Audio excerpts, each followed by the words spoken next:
Hey, BoLS fans, AdamHarry back again with another quick BoLS unboxing today. We are taking a look at some of the brand new Beastgrave releases for Warhammer Underworlds. We've got the big one, which is Rippa's Snarlfangs, which is really cool. This is a new Warband, which we'll take a look at here in a second. We've got the Champions of Dreadfane box set, which actually is 2 Warbands. These were previously available in the Dreadfane kind of introductory Warhammer Underworlds thing as a different warband, but now they're repackaged in this box, and you can get both of them for that box. And then we also have this gift pack, which is kind of interesting. It's got a playmat and some other stuff in here that we're going to take a look at as well. So there's kind of what's inside. So let's dive on in. Here we have the gift pack, which we're going to start off with first, just because it's the most generically useful thing for anybody that's playing anybody that's playing Warhammer Underworlds. Warcry is a different skirmish game from GW, but it's got some cards in here, extra pack of cards. It's got these nice tokens, which are kind of like poker chip style. This is pretty cool. These are their turn counters for you. We also have the really sweet playmat, which is not the same as the neoprene playmat from before. It's kind of a hard cardboard thing for you, but it's got sections for all your glory cards, your deck, markers and stuff like that. So again, you'd have your turn markers on these, and then when the turn's over, just to keep track of the turns, you can flip them over that way. So pretty cool, and again, nice and hard. It's got a texture to it as well, so that's neat. I'm going to move this to the side. Let me see if I can't open these up on camera real quick. And I'm not sure if these are the these are our extra gambit cards, upgrade cards, and objective cards. Matter of fact, I'm gonna get some scissors real quick. All right, got those open real fast. Let's go ahead and flip to these. We're not gonna go through card by card just because you kind of get the idea. What's interesting to me is some of the artwork we get to see on these cards. Specifically, this one, that's one of the Melusai from Daughters of Cain. So I'm wondering, are we finally going to get a Daughters of Cain warband eventually? Maybe. GW, maybe. Anyway, just different cards again. Gambit cards, you get 10 of those. Again, 10 upgrade cards, 12 objective cards. So you guys can see them all here. Different card options for your Beastgrave. Fun times. Let's take a look at those warbands. We're going to start off with Rippa's Snarlfangs. These are the warband we saw for Warhammer Underworlds, kind of teased in the Beastgrave box set and the rules. So that's everything in the box here. You do get the colored plastic versions of these goblins. They are goblin wolf riders, which is pretty cool in my opinion. So you get those 2 sprues right there, which take a closer look at these while I'm pulling out the contents of the box. And you can see there, lots of really, really cool detail on these Wolf Riders. I'm kind of hoping that GW goes a little bit further with these cards. Maybe, or with the cards, with these models. I hope that maybe we get some Goblin Wolf Riders, maybe for Age of Sigmar, a reprint. Just saying, it'd be nice to get some more destruction love. I know they just got the Gloomspite Gets this year, 2019, if you're watching this in the future, but you know, hey, wouldn't hurt. But you can see from the sprues there, really nice detail. You do get 3 miniatures in this box set. Obviously, you get Rippa and then his 2 boys. It's going to be interesting to see too, because this is a Goblin warband, and traditionally, goblins are not known for being the toughest warband out there. Usually, goblins, you see them in mass, so perhaps we're going to see the, kind of elite goblin force here. Let me flip these over so you can see the other side. Again, hollow on the inside. They use that same kind of push-fit pin system that Games Workshop is known for. I mean, again, these are also dyed plastic instead of the standard gray plastic, so you'll have that. If you just want to build them and start playing immediately, they'll look fine on the table. They do look better painted, but that's just my opinion. But they're ready to go for you. So, while I was jabbering, I also unboxed or unpackaged the cards here. So, we'll take a quick look at some of these. We're not going to go through all the cards just because we got a whole other box to undo here too. So again, Rippa's Snarlfangs, as you can see. Yeah, their cards. Here's the 3 cards you probably care the most about. I'm going to move these to the side, but these are the 3 cards for Rippa. which is Ripa Narkbad here. He's the leader. We have Mean-Eye, who's a hunter, and then we have Stab-It, who's another hunter card. And just looking at the base stats here of Ripa, we'll do that one first, as you can kind of tell. He's got a Boss Lapa, which is his main primary attack, and then also Snarlfang's Jaws, which is his mount. Movement speed of 4, 1 shield for armor, and we're looking at 4 hit points.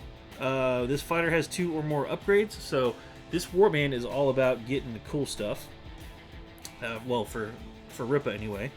So I'm wondering if they're going to have quite a few upgrade options. I mean, it would make sense, right? Quite a few upgrades for Ripa to load up on. He has a special ability here, reaction, Snarlfang's Jaws, and attack. This action cannot be modified. So can't change that. The reaction after this fighter's activation that included an attack action other than this attack action, make this attack action. So it gets to swing twice. When he gets inspired by having 2 pieces of gear, flip him over. Looks like he gets an extra attack. Grot Bow, which is kind of cool. It's a ranged attack. And goes up to 5 movement speed, 2 dodge instead of armor, and still 4 health. So, cool stuff. Looking at the other 2 Gabos in the list. Let me pull these bad boys up. You can kind of see here. We've got Mean-Eye again. He is inspired when your leader is the target of an attack action or is out of action. And same with Stab-It. So if you attack Ripa, his boys flip out. They're also moving 4, 1 armor, and 4 health a pop. And you can see their attacks there and flipping these guys over. Again, when they get inspired, which isn't super difficult. Movement goes up, agility goes up. Their defense goes to agility instead of the shield.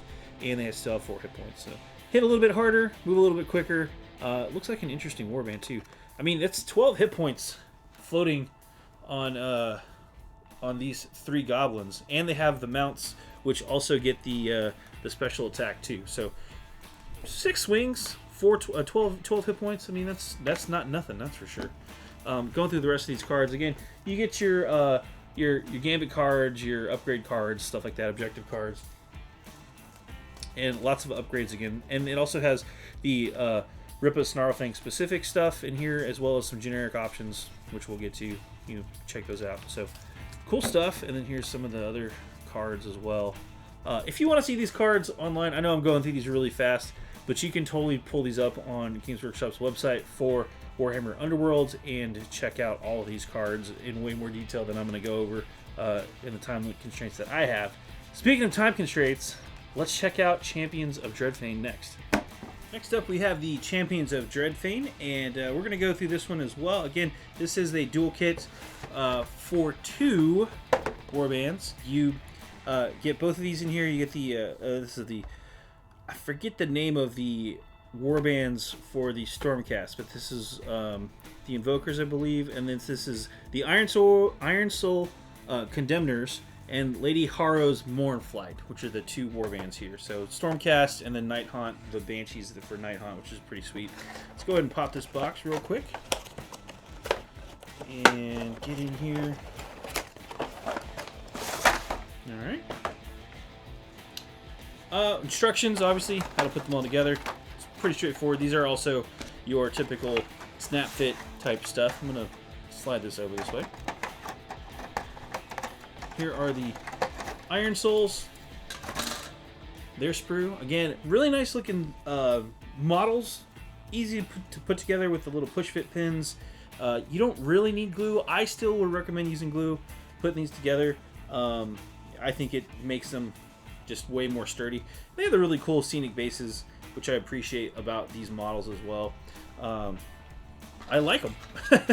Yeah, there you go. There's the flip side of that sprue. Again, dyed plastic, so if you just wanted to build them and then start playing immediately, that's perfectly fine. You're not going to have any trouble telling these apart from your opposing warband here, especially if you're up against Lady Harrow's ghosty ghosts here. So here are these models. Looking at that sprue.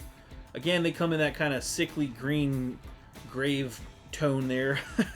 Whatever you want to call that. Not quite Nurgle, not quite alive. Kind of a pallid green look. Anyway, Scenic bases, which I really think they're rad. Like, I don't. GW did a really good job sculpting these bases. I don't know if they went in there digitally. I mean, obviously they went in there digitally and just sculpted all that stuff, but there's a lot of extra crap going on the bases, which I really like. Just really cool stuff across the board. Yeah. And then obviously the models follow that very wispy, very ethereal look of the Night Haunt Banshees, which obviously they are Banshees, or handmaidens, if you will, of the Night Haunts. So pretty cool stuff across the board like that. And finally, you also get in the box the two Lady Horror Hearts Mournflight cards, and then the Iron Soul Condemners cards. I'm not going to open these up. Again, I would just flip through them fairly quickly. And these aren't exactly new warbands. They were available in Dreadfane before. If you want to check out their cards, I highly recommend going on to the Warhammer Community's website. You'll be able to pull up the Champions of Dreadfane cards and go through all these. But typical Stormcast fashion, the Iron Souls, pretty tough, not super quick, but they do have a little bit of magic helping them out. Whereas the Lady Harrows, they got a couple tricks. They're ghosts. They got some ghosty skills. So good stuff. So this was definitely a lot of really cool stuff for the Beastgrave Season 3 of Warhammer Underworlds. One last thing I want to mention here: don't forget to pick up your cards that you can get, your card sleeves for your respective warbands.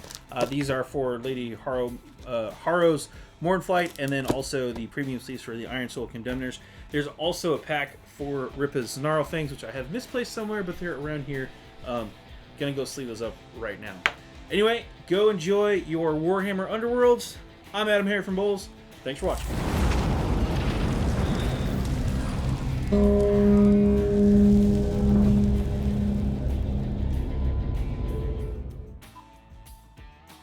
Click to subscribe. Check out more videos. And thanks for watching.